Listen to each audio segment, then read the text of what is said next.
ദേവദാസൻ തിയോഫിനച്ചന്റെ സവിധത്തിൽ വരുന്നവർ അവരുടെ നിയോഗങ്ങൾ സമർപ്പിച്ച് പ്രാർത്ഥിക്കുന്ന ഒരു രീതിയാണ് നിയോഗ സമർപ്പണ പ്രാർത്ഥന. ഇവിടെ വ്യത്യസ്തങ്ങളായ നിയോഗങ്ങളുണ്ട്.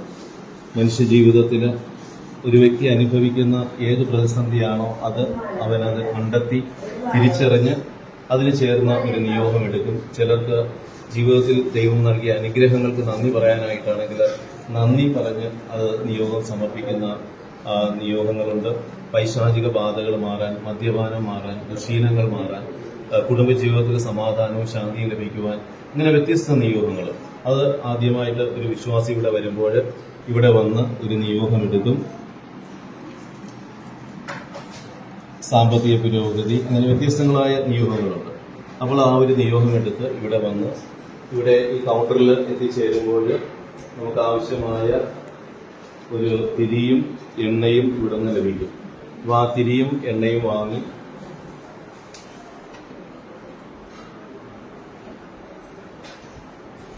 തിരിയും എണ്ണയും വാങ്ങി നമ്മൾ നേരെ അവിടെ നിയോഗം സമർപ്പിച്ച് പ്രാർത്ഥിക്കുന്ന സ്ഥലത്തേക്ക് നമ്മൾ അവിടെ എത്തും.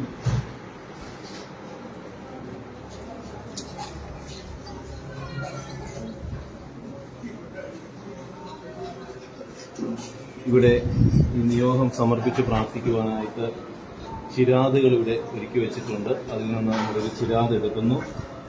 ആ ചിരാത് എടുത്ത് ഈ നിയോഗം എന്താണോ ആ നിയോഗം എടുത്ത് നമ്മൾ ആ ചിരാതിൽ വയ്ക്കും. അതിനുശേഷം തിരി എടുത്ത് സമർപ്പിക്കും.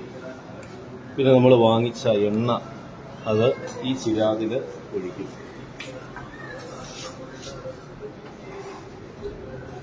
ഈ സമയമൊക്കെ നമ്മുടെ പ്രാർത്ഥനാ നിയോഗം വിഷയം സമർപ്പിച്ച് നമ്മൾ വിശ്വാസത്തോടെ പ്രാർത്ഥിക്കണം.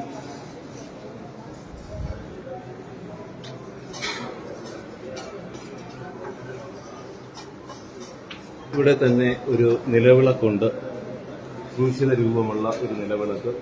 ആ നിലവിളക്കിൽ ചെന്ന് നമ്മൾ ലോകത്തിന്റെ പ്രകാശമായ ഈശോയെ ഒന്ന് മനസ്സിൽ ധ്യാനിച്ച് നമ്മുടെ നിയോഗം ദൈവസന്നിധിയിൽ സമർപ്പിച്ച് നമ്മൾ ആ തിരി കത്തിച്ചെടുക്കുന്നു.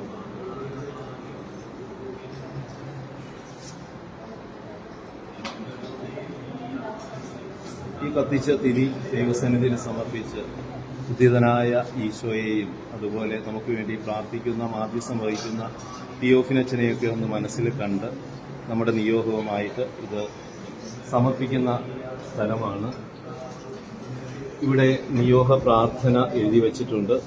ഈ നിയോഗ പ്രാർത്ഥന നമ്മുടെ നിയോഗത്തോട് സമർപ്പിച്ചുകൊണ്ട് ഈ പ്രാർത്ഥന ചൊല്ലിയാണ് ഇവിടെ ചിരാത് നിയോഗ പ്രാർത്ഥന സമർപ്പിക്കുന്നത്. സ്നേഹസ്വരൂപനമെല്ലാം നമ്മളുടെയും ദാതാവായ ദൈവമേ, ചോദിപ്പിൻ തരപ്പെടും, അന്വേഷിപ്പിൻ കണ്ടെത്തും, മുട്ടുവിൻ തുറക്കപ്പെടും എന്ന യേശുവിന്റെ തിരുവചനങ്ങളിൽ വിശ്വസിച്ചും പ്രത്യാശിച്ചും ഇതാ ഞാൻ അവിടുത്തെ പക്കൽ എന്നെ മുഴുവനായി സമർപ്പിക്കുന്നു. യേശുവിന്റെ നാമത്തിൽ ഞാൻ യാചിക്കുന്ന ഈ സഹായം കനിഞ്ഞരുളണമേ. ഈ അപേക്ഷ അങ്ങേ അനുഗ്രഹത്താൽ അനേകർക്ക് നന്മ ചെയ്ത ദൈവദാസനായ തിയോഫിനച്ചന്റെ സുഹൃത ജീവിതമോർത്ത് എനിക്ക് സാധിച്ചു തരണമേ. പ്രാർത്ഥിച്ചുകൊണ്ട് നമ്മൾ ഈ നിയോഗ പ്രാർത്ഥന ഇവിടെ സമർപ്പിക്കും.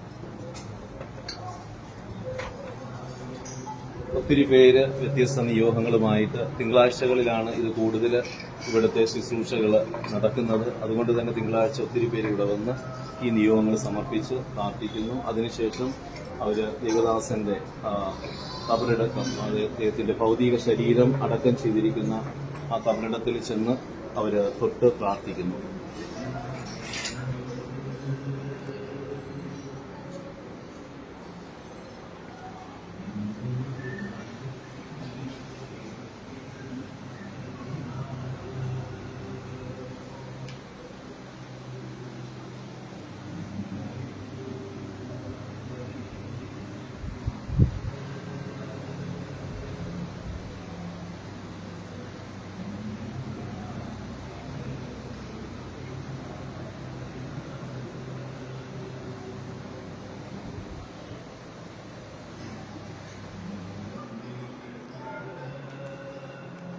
തിയോഫിനച്ചന്റെ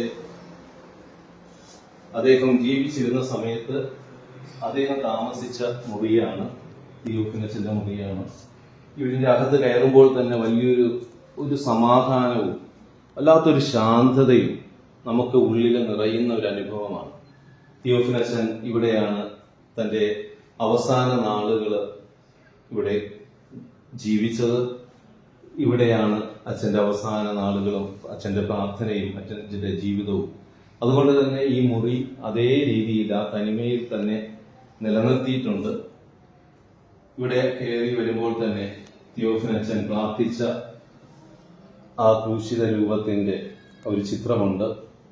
വളരെ അതിലേക്ക് നോക്കുമ്പോൾ നമ്മുടെ എല്ലാ ഭാരവും വേദനയും നൊമ്പരവും ഈശോ ഏറ്റെടുക്കുന്ന ഒരു അനുഭവം. നമുക്ക് വേണ്ടി തിയോഫിനച്ചന്റെ ഒരു മാധ്യസ്ഥവും നമുക്ക് ഈ മുറിയിൽ നിന്ന് അനുഭവിക്കുവാനായിട്ട് സാധിക്കും.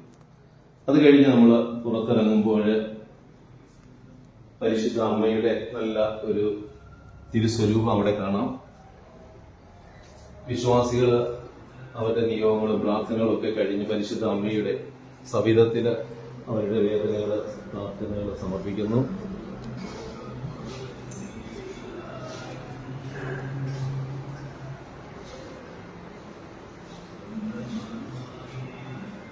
തിയോഫിനച്ചന്റെ ജീവചരിത്രം മനസ്സിലാക്കാൻ സാധിക്കുന്ന രീതിയിൽ ഒരു തിയോ മ്യൂസിയം ഇവിടെ ഒരുക്കി വെച്ചിട്ടുണ്ട്. മനോഹരമാണ്. ഇതിന്റെ അകത്ത് കയറുമ്പോൾ തന്നെ നമുക്ക് തിയോഫിനച്ചന്റെ ആത്മീയത നമുക്ക് മനസ്സിലാക്കാനായിട്ട് പറ്റും. അദ്ദേഹത്തിന്റെ കുടുംബ പശ്ചാത്തലം, അദ്ദേഹത്തിന്റെ കടന്നുപോയ ജീവിത വഴികൾ, അദ്ദേഹം എഴുതിയ കത്തുകൾ, അദ്ദേഹത്തിന്റെ കൈയക്ഷരം തന്നെ നമുക്ക് മ്യൂസിയത്തിൽ കാണാനായിട്ട് പറ്റും.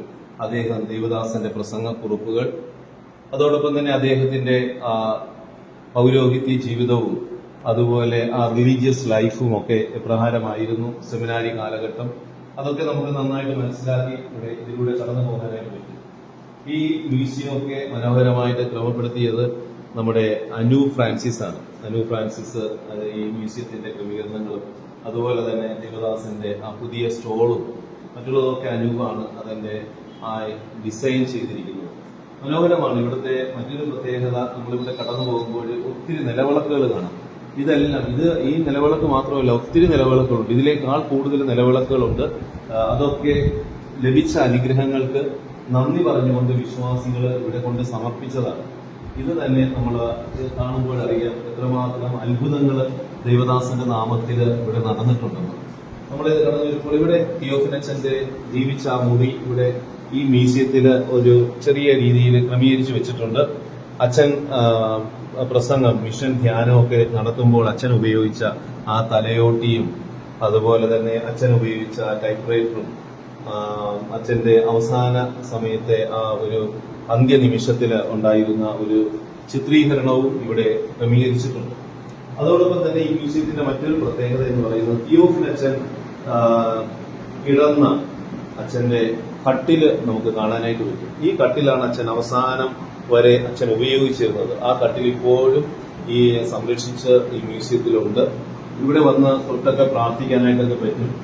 അത് കഴിഞ്ഞ് നമ്മൾ ഈ മ്യൂസിയത്തിൽ നിന്ന് കടന്ന് മുന്നോട്ട് ചെല്ലുമ്പോൾ അച്ഛന്റെ അവസാന നാളുകളിൽ ശവസംസ്കാര ശുശ്രൂഷകൾ നമുക്ക് കാണാൻ സാധിക്കുന്ന ഒരു ഫോട്ടോകൾ ഇവിടെ കാണാനായിട്ട് പറ്റും. അച്ഛന്റെ അവസാന അന്ത്യ സംസ്കാര കർമ്മങ്ങള്, അതുപോലെ ആ അച്ഛൻ മരിച്ച സമയത്ത് വന്ന ഒരു പത്ര റിപ്പോർട്ടും അവിടെ ഈ മ്യൂസിയത്തിൽ അവിടെ കൃത്യമായി ക്രമീകരിച്ചു വെച്ചിട്ടുണ്ട്. ഏപ്രിൽ 4 1968 അച്ഛൻ ഈ ലോകത്തിൽ നിന്ന് കർത്താവിന്റെ സന്നിധിയിലേക്ക് യാത്രയായത്. വിളക്ക് കെട്ടതേ ഉള്ളൂ, വെളിച്ചം ഇപ്പോഴും ഉണ്ട്. അതുകൊണ്ട് തന്നെയാണ് ഈ സമാധിയിൽ എപ്പോഴും നിലവിളക്ക് കത്തിക്കൊണ്ടിരിക്കും, ഇവിടുത്തെ ചിരാതുകൾ കത്തിക്കൊണ്ടിരിക്കും. അവിടുത്തെ കബറിടത്തിലെ ആ ദേവദാസന്റെ ആ സാന്നിധ്യത്തിലെത്തുമ്പോൾ ഒരു പ്രകാശം, അന്ധകാരം നിറഞ്ഞ ഒരു വേദനയും ഭാരവും ദുഃഖവും രോഗങ്ങളും ഉള്ള അന്ധകാരം നിറഞ്ഞ മനസ്സോടെ വരുന്നവർ ആ വെളിച്ചം സ്വീകരിച്ച് സ്വതന്ത്രമായിട്ടാണ് പോകുന്നത്. ഈ മ്യൂസിയത്തിൽ നിന്ന് നമ്മൾ പുറത്തേക്ക് ഇറങ്ങുമ്പോൾ ദേവദാസന്റെ ചില വാക്കുകൾ ഇവിടെ കുറിച്ചു വെച്ചിട്ടുണ്ട്. അച്ഛൻ ഇവിടെ ജീവിച്ചിരുന്ന സമയത്ത് അച്ഛൻ പറഞ്ഞ ചില വാക്കുകളാണ് ഈ മ്യൂസിയത്തിന്റെ പരിസരത്ത് അവിടെ കുറിച്ചു വെച്ചിരിക്കുന്നത്. ത്യാഗമാണ് സ്നേഹത്തിന്റെ അളവുകോൽ. അതുപോലെ തിയോഫിലച്ചന്റെ കത്തുകൾ, മറ്റുള്ള പ്രധാനപ്പെട്ട ഈ വാക്കുകൾ ഇതിൽ നമുക്ക് വായിച്ച് പോകാൻ സാധിക്കും. ധ്യാനിച്ച് വായിക്കുമ്പോൾ അത് നമ്മുടെ ജീവിതത്തിൽ തന്നെ വലിയൊരു മാറ്റം നമുക്ക് തരും. ചില ചോദ്യങ്ങൾ മാറും, ചില ചോദ്യങ്ങൾക്ക് ഉത്തരം കിട്ടും. അതുപോലെ നമ്മുടെ ജീവിതത്തെ തന്നെ ഒരു പ്രകാശമാക്കാൻ പറ്റുന്ന ചില വചനങ്ങൾ നമുക്കിതിൽ നിന്ന് കിട്ടും.